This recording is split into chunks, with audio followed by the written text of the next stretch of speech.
Assalamualaikum warahmatullahi wabarakatuh.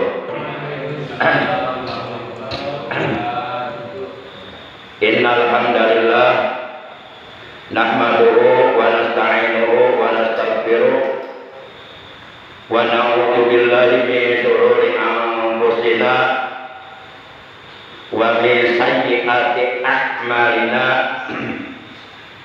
May yahdihillahu fala mudilla lahu wa may yudlil fala hadiya lahu. Asyhadu an la ilaha illallah wahdahu la syarika lah wa asyhadu anna sayyidana Muhammadan abduhu wa rasuluhu la nabiyya ba'dah. Allahumma shalli wa sallim wa barik ala rasulillah sayyidina Muhammad ibn Abdillah wa ala alihi wa sahbihi wa mawala, amma ba'da. Ma'asyiral muslimin rahimakumullah wa hadakumullah.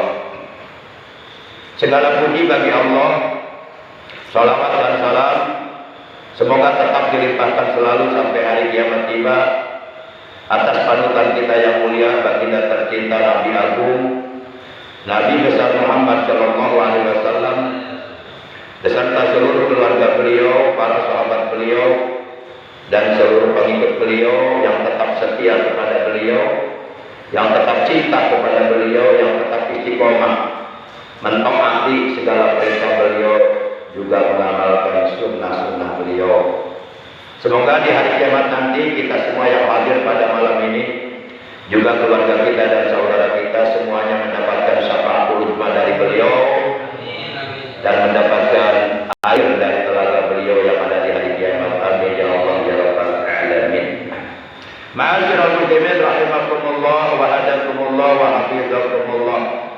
Kita awali pengajian rutin kita pada malam ini, malam Selasa, memasuki tanggal 19 di bulan Jumadil Awal 1444 Hijriah. Sebagaimana biasa, pengajian kita selalu diawali dengan membaca ummul kitab dan dengan membaca sholawat yang pahalanya kita hadiahkan untuk seluruh ahli kubur keluarga kita yang telah mendahului kita, terutama untuk kedua orang tua kita, para sesepuh kita, guru-guru kita, paman bibi kita, kakak adik kita, anak cucu kita, saudara-saudara kita. Dan semoga dengan barokah Fatihah dan salawat yang akan kita baca, kita semuanya yang masih hidup di keluarga kita oleh Allah selalu diberikan kesehatan, sehat walafiat zahir maupun batin, dengan kesehatan yang barokah untuk ibadah. Bitilka niyatul Fatihah. A'udzu billahi minasyaitonir rajim. Bismillahirrahmanirrahim. Alhamdulillahi rabbil alamin. Arrahmanir rahim. Maliki yaumiddin. Iyyaka na'budu wa iyyaka nasta'in. Ihdinas siratal mustaqim. Siratal ladzina an'amta 'alaihim ghairil maghdubi 'alaihim waladdallin. Rabbi ighfir lana. Amin. Ya Nabi salam alaika, ya Rasul salam alaika, ya Habib salam alaika.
Ya Nabi salam alaika, ya Rasul salam alaika, ya Habib salam alaika,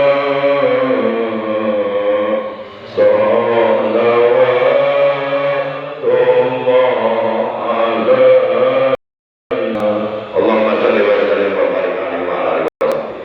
Ma'asyiral muslimin rahimakumullah wa hadakumullah. Rasulullah sallallahu alaihi wasallam beliau telah bersabda, barang siapa yang oleh Allah ingin diberikan rezeki yang halal, kemudian diselamatkan dari azab kubur, kemudian di hari kiamat menerima kitab perbal amalnya di tangan kanannya, kemudian melintas di atas sirat dengan selamat, cepat secepat kilat, kemudian di hari kiamat dikumpulkan bersama rombongan para nabi, para rasul, para siddiqin, para syuhada, para shahid, dan di dalam surga oleh Allah dibangun sebuah istana megah, sebuah bangunan megah yang memiliki 40 pintu, di mana bangunan itu oleh Allah dibuat dari yakut, dari mutiara berwarna merah. Maka kata Rasulullah, hendaknya lah ia membiasakan untuk selalu melakukan sholat berjamaah, dan setelah sholat berjamaah ia duduk di halaqatul ilmi, duduk di majlis ilmu atau duduk di pengajian, kemudian ia mendengarkan kalam Allah yang disampaikan. Hal ini sebagaimana dijelaskan oleh beliau, qala Rasulullah sallallahu alaihi wasallam, telah bersabda Rasulullah sallallahu alaihi wasallam, man shalla salatan ma'al jama'ati wa jalasa fi halaqatil ilmi wa sami'a kalamallahi a'tahullahu ta'ala sittata asya'a arijaqu minal halal wa yanju min adabil qabr, kemudian wa yuqta kitabu biyaminihi, kemudian wa yamurru ala sirati kal barqil khatib, kemudian yang kelima wa yusaru ma'an nabiyyin, dan yang keenam wa banallahu lahu baitan fil jannati min yaqutatin hamra'a lahu arba'una baban. Kata beliau, man sapa wong salat kang nglakoni salat yasiman, salatan ing salat ma'al jamaah sarta berjamaah, barang siapa yang melakukan salat berjamaah, wajalasa lan lunga, ya pada nih duduk bahasa Jawanya lunga ya, lunga apa lomo? Dodok. Kalau saya dulu waktu ngaji di Abuya Holil lunga. Wajalasa lan lunga ya siman fi majlisil ilmi, ikut tetap di dalam majlis ilmu. Wasami'a lan ngarungukeun ya siman, ngarungukeun nguping siman kalam Allah ing kalam Allah, akta mangka maparin hu ing siman sapa Allah Gusti Allah taala kang maha dhuwur Allah sittata asya'a ing nenem pira-pira perkara. Jadi memang saya dulu waktu mondok di pondok pesantren Raudhatul Muqtadiin, Kampung Jawa, Aceh, Cipanas, Cianjur, pimpinan Abu Yahya Al-Junaidi. Nah, memang ngaji kitabnya logatnya Jawa, jadi saya sedikit bisa Jawa lah. Dan memang saya juga orang Jawa, Jawa Barat. Jadi maksudnya kata Rasulullah, barang siapa yang melaksanakan sholat berjamaah lalu ia duduk di majlis ilmu, yakni setelah selesai melaksanakan sholat berjamaah lalu ia duduk di majlis ilmu dengan niat thalabul ilmi, dengan niat menjalankan, melaksanakan kewajiban thalabul ilmi, melaksanakan perintah Allah dan Rasulnya semata-mata hanya karena Allah, mengharap ridha Allah, tidak ada tendensi apapun yang bersifat duniawi.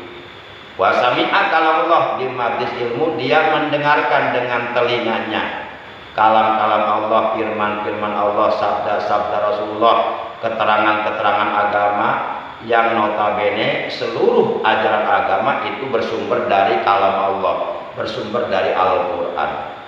Allah Ta'ala sittata asya'a, maka niscaya Allah akan memberikan kepadanya 6 perkara, 6 keuntungan. Yang pertama, ar-rizqu minal halali, oleh Allah akan diberi rezeki yang halal. Tentu kita sebagai orang mukmin, tentu kita sangat ingin memasukkan makanan minuman ke dalam perut kita, makanan minuman yang halal, dan kita sangat amat tidak mau, walaupun dipaksa nggak mau, untuk memasukkan makanan minuman yang haram walaupun hanya sedikit. Umpama ada orang nih memaksa kita nih untuk meminum khamr, apalagi kalau maksanya sama saya, mendingan duel sama gua lo daripada gua harus minum arak mah. Dulu pernah saya itu, pengalaman saya dulu waktu masih remaja.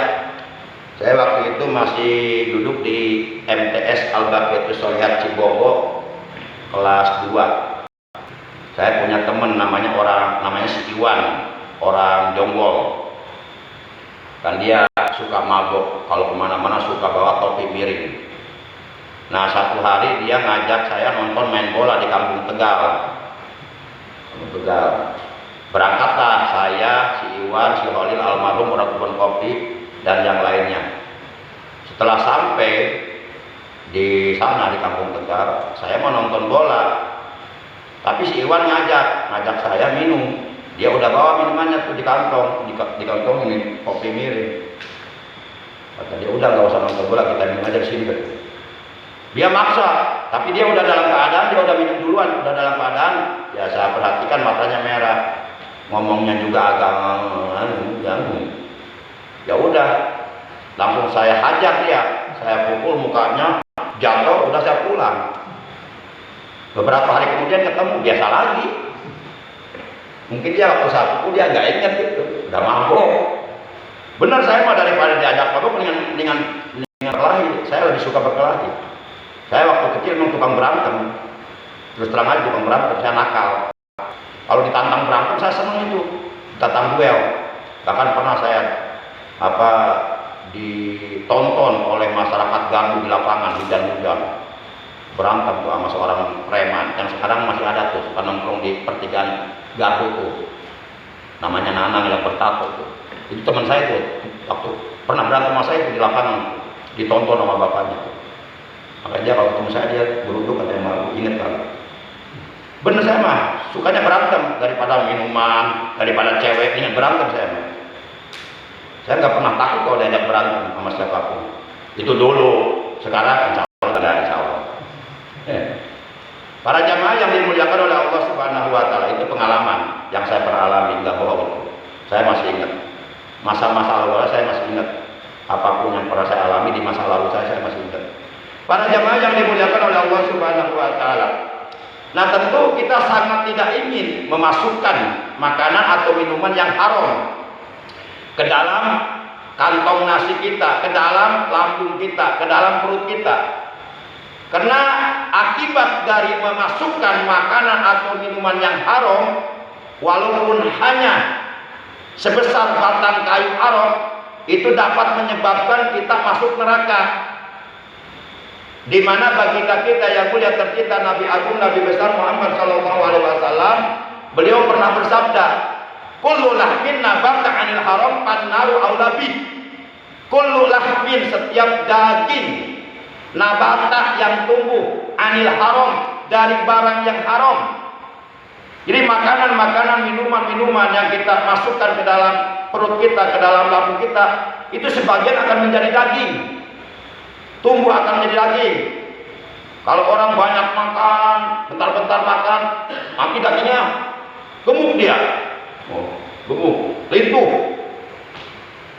Jadi nggak berhenti, selalu nyemil kemana-mana buat cemilan. Biasanya lintuh, biasa gemuk orangnya. Dagingnya bertambah berat badannya. Nah, sekecil apapun makanan haram, minuman haram yang kita masukkan ke dalam perut kita, itu sebagian akan menjadi daging, tumbuh menjadi daging. Kata Nabi, kullu lahmin, setiap daging nabata yang tumbuh anil haram, dari barang yang haram, pannaru, maka bermula api neraka, aula, itu lebih utama bihi, terhadap daging tersebut yang tumbuh dari barang yang haram. Artinya api neraka akan sangat amat menggelegar, membakar tubuh tersebut, karena tubuh tersebut tumbuh dari barang yang haram. Ibarat kayu yang sangat kering kemudian dibakar, peletok, wah, luar biasa, menggelegar, senget gitu. Alhamdulillah menjadi. Para jamaah, maka kita mohon kepada Allah, setiap selesai sholat 5 waktu kita kan kadang-kadang kalau lagi ingat berdoa, Allahumma inni as'aluka rizqan kasiron halalan thayyiban mutayyiban. Allahumma, ya Allah, ini sesungguhnya bermula aku, as'alu, itu memohon aku kepada engkau, rizqan, akan rizki, halalan, yang halal, thayyiban, yang thayyib, yang baik, yang bergizi, mutayyiban, dan yang dibaiki, maksudnya yang benar-benar thayyibah lah. Jadi para jamaah, kita minta rezeki yang halal, yang thayyib. Enggak cukup halal saja, di samping halal juga thayyib. Thayyib itu artinya menyehatkan badan kita. Tapi kalau kita berdoa kepada Allah minta sehat, jangan minta sehat saja, karena orang sehat belum tentu beribadah kepada Allah. Berapa banyak orang-orang yang jasadnya, raganya, tubuhnya, badannya, jasmaninya sehat, tapi rohaninya sakit, nggak mau ibadah. Sebenarnya orang-orang yang nggak mau ibadah itu rohaninya sakit sebenarnya. Sakit hatinya itu, sakit batinnya, mati hatinya. Nah, makanya kata Nabi, minta afiah juga, sehat wal afiah. Kalau afiah itu ya sehat digunakan untuk ibadah, itulah afiah. Makanya dulu Nabi pernah berpesan kepada Ibnu Abbas, kepada Abdullah bin Abbas, ya Ibnu Abbas, hendaklah engkau setiap selesai sholat jangan lupa untuk selalu berdoa dengan doa, Allahumma inni as'alukal mu'afata fid dunya wal akhirah. Ya Allah, sesungguhnya aku mohon kepada engkau mu'afah di dunia dan di akhirat. Itu keuntungan yang pertama bagi orang yang apabila selesai mengerjakan sholat berjamaah, lalu dia duduk di majlis ilmu atau di pengajian rutin atau di majlis taklim, mendengarkan kalam-kalam Allah, mendengarkan keterangan-keterangan agama yang bersumber dari Allah dan Rasulnya, semata-mata karena Allah, mengharap ridha Allah, maka oleh Allah akan dikasih rezeki dengan rezeki yang halal. Rezeki yang halal itu bisa menghasilkan perbuatan, bisa melahirkan perbuatan-perbuatan yang bersih, ucapan-ucapan yang bersih, perilaku yang baik, akhlak yang bagus. Gitu. Kalau makanan minuman haram kita masukkan ke dalam perut kita, semakin banyak kita memasukkan barang yang haram ke dalam perut kita, maka itu akan menjadi energi di dalam diri kita, di mana energi tersebut akan memotivasi seluruh anggota badan kita untuk melakukan perbuatan-perbuatan buruk, perbuatan-perbuatan kotor, perbuatan-perbuatan keji, perbuatan-perbuatan haram. Jadi kalau yang masuk barang halal melahirkan perbuatan yang baik, kalau yang masuk barang yang haram melahirkan perbuatan ucapan yang buruk.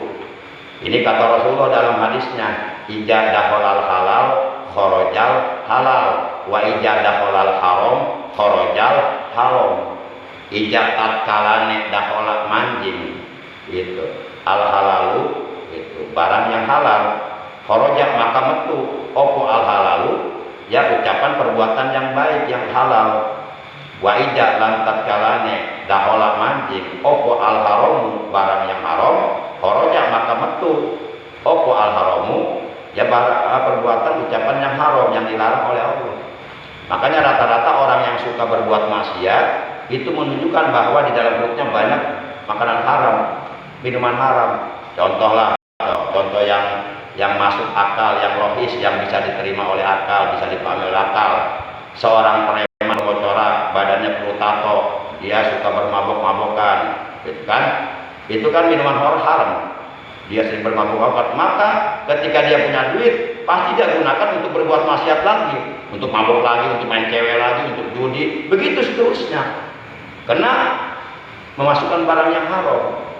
Para jamaah yang dimuliakan, apalagi kalau kita ngasih makanan yang haram, yang dilarang oleh Allah kepada anak-anak kita. Menurut Syekh Abu Hamid Muhammad bin Muhammad Al-Ghazali di dalam kitab Ihya Ulumuddin, itu akan membuat anak kita nanti otaknya tumpul, gak cerdas, jadi susah memahami agama, diajar Quran susah bisanya. Boleh jadi itu anaknya oleh orang tuanya dikasih makanan yang haram, jadi akhirnya jadi kiai, jadi preman nanti. Para jamaah yang dimuliakan oleh Allah Subhanahu wa taala. Itu yang pertama. Kemudian yang kedua, yanju min ajabil qabr. Ia akan selamat dari azab kubur, dari siksa kubur. Apakah azab kubur itu ada? Saya jawab ada. Terlepas dari apakah saudara-saudara percaya atau tidak, tapi tetap saya jawab ada. Tapi kalau saudara penasaran ingin membuktikan apakah azab kubur itu ada, atau saudara-saudara penasaran apakah jawaban saya itu benar atau salah, silahkan saudara mati duluan. Silahkan. Nanti mati di kuburnya bawa HP. Kalau umpama ada, telepon saya. Ya ada benar gitu. Ada. Karena Rasulullah juga pernah ditanya oleh sahabatnya, ya Rasulullah, apakah azab kubur itu ada? Beliau menjawab ada. Maka beliau sering berdoa kepada Allah dengan doa mohon perlindungan dari azab kubur.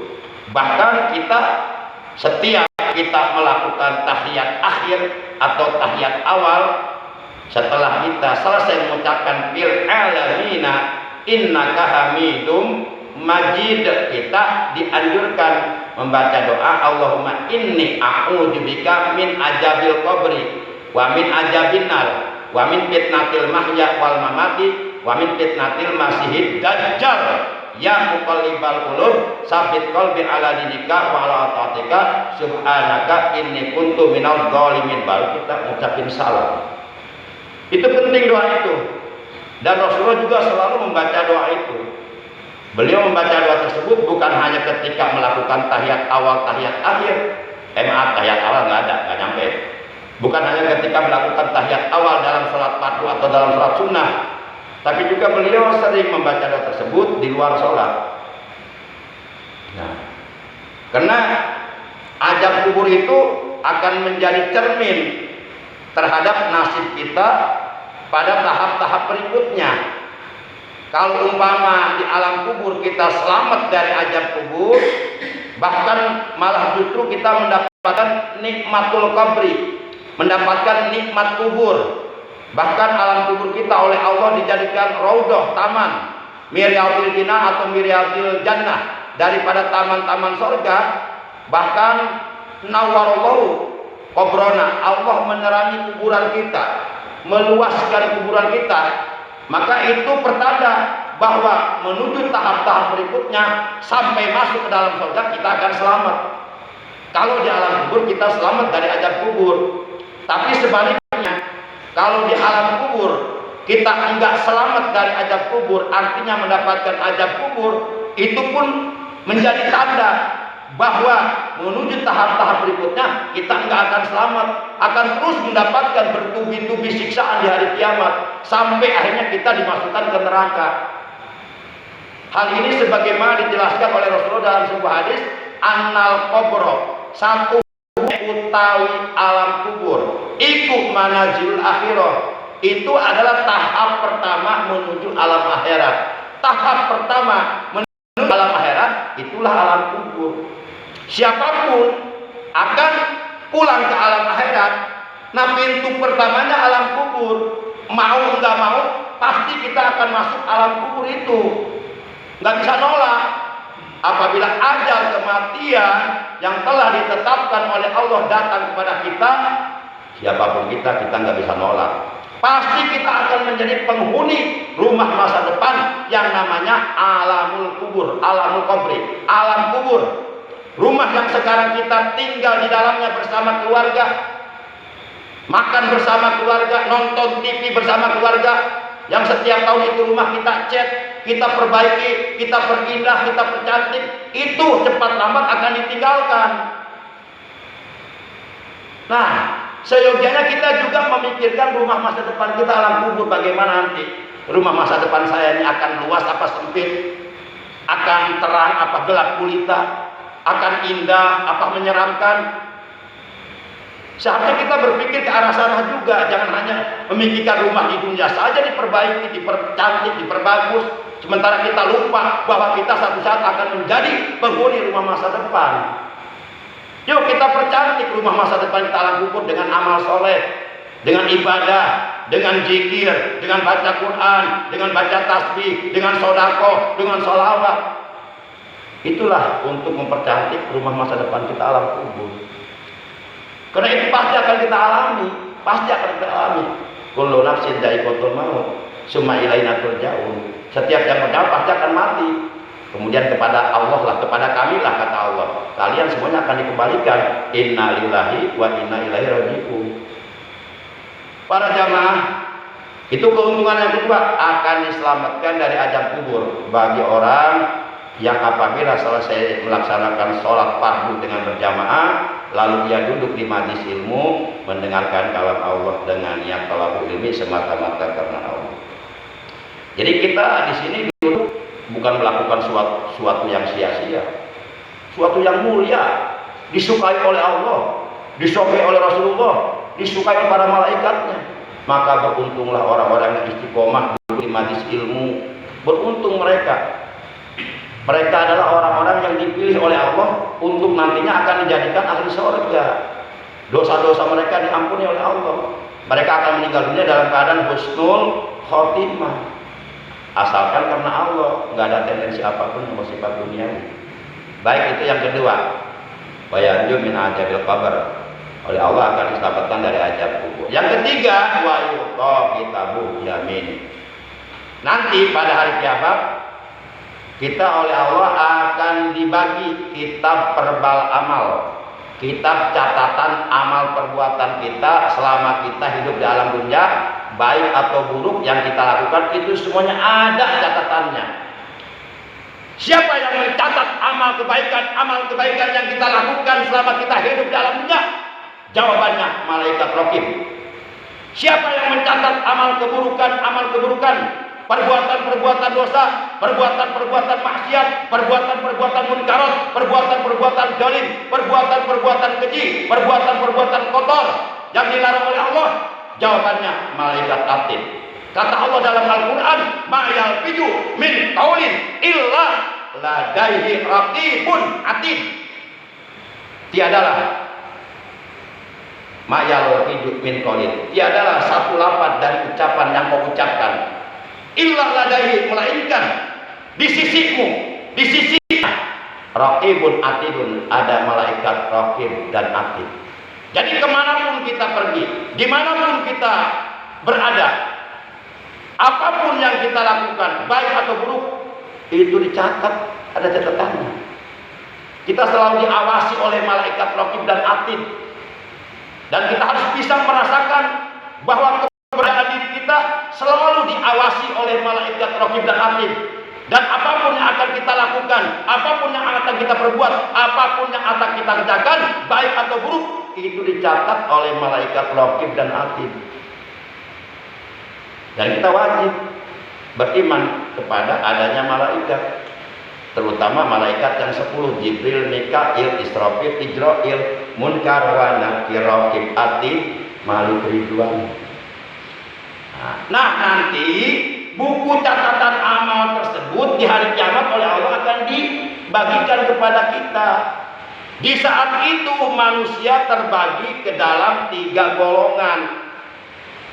Ada golongan orang-orang yang menerima kitab catatan amalnya biyaminihi, di tangan kanannya. Ini ahli surga.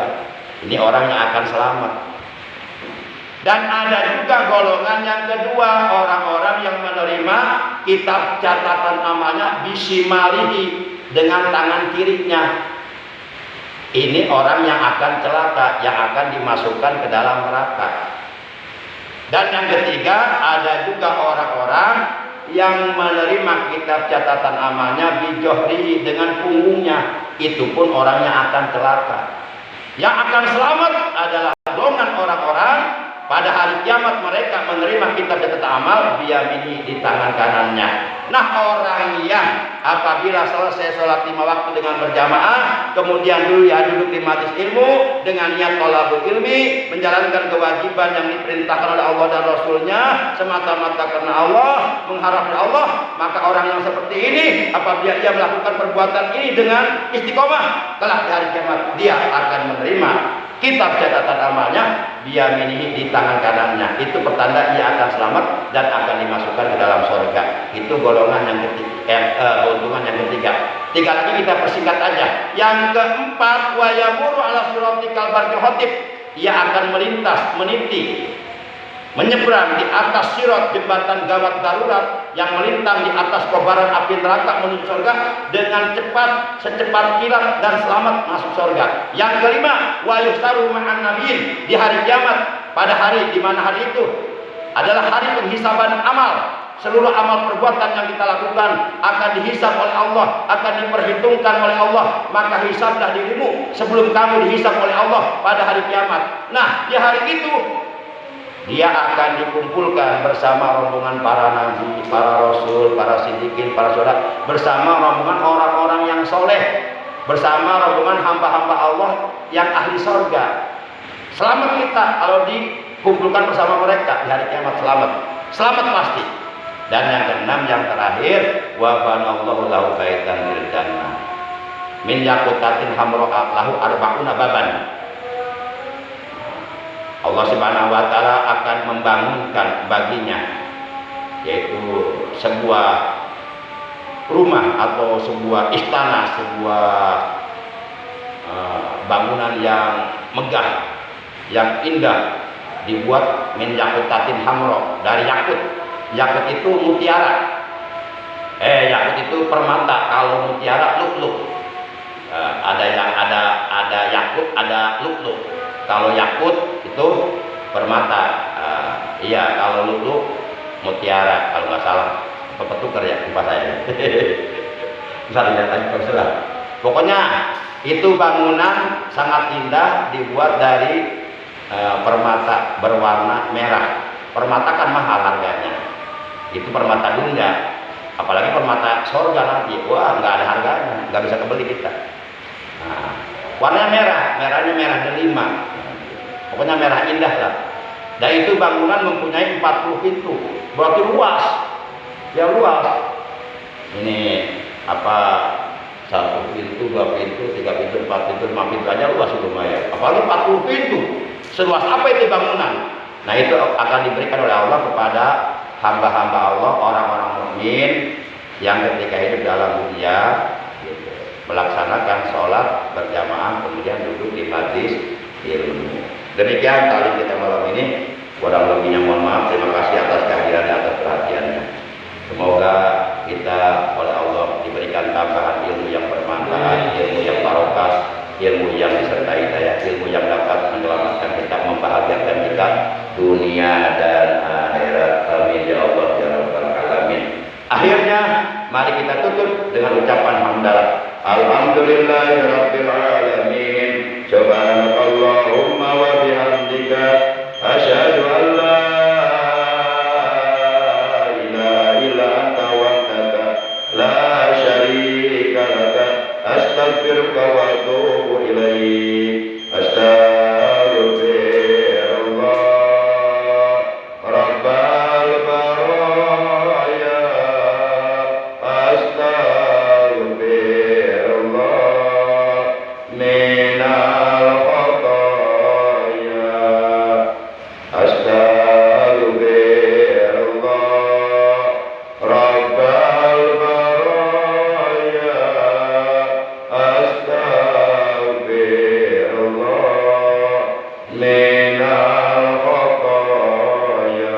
Allahumma ighfir lana wa li walidayna warhamhuma kama rabbayana shighara wa li abaina wa ummahatina wa ahmamina wa ammatina wa ajdadina wa jaddatina wa li auladina wa li ikhwanina wa li akhwatina wa li qarabatina wa li ustadina wa li muallimina wa li masyayikhina wa li man ahsana ilaina wa li jami'il muslimina wal muslimat wal mu'minina wal mu'minati al-ahya'i minhum wal amwat. Rabbana zidna ilman nafi'an wal hidayah wal barakah. Yassir lana umurana min umuri dunya wal akhirah wa hassil maqasidana min maqasidid dunya wal akhirah wa qadi hawaijana min hawaijid dunya wal akhirah wa qina su'alana faghfir lana dzunubana warzuqna istiqamah fid dzikri wat taqwa wal ibadah warzuqna husnal khatimah inda matina. Rabbana atina min ladunka rahmah wa hayyi lana min amrina rasyada. Rabbana atina fid dunya hasanah wa fil akhirati hasanah wa qina adzabannar. Wa sallallahu ala sayyidina Muhammadin wa ala alihi wa sahbihi baraka wa sallam. Subhana rabbika rabbil izzati amma yasifun wa salamun alal mursalin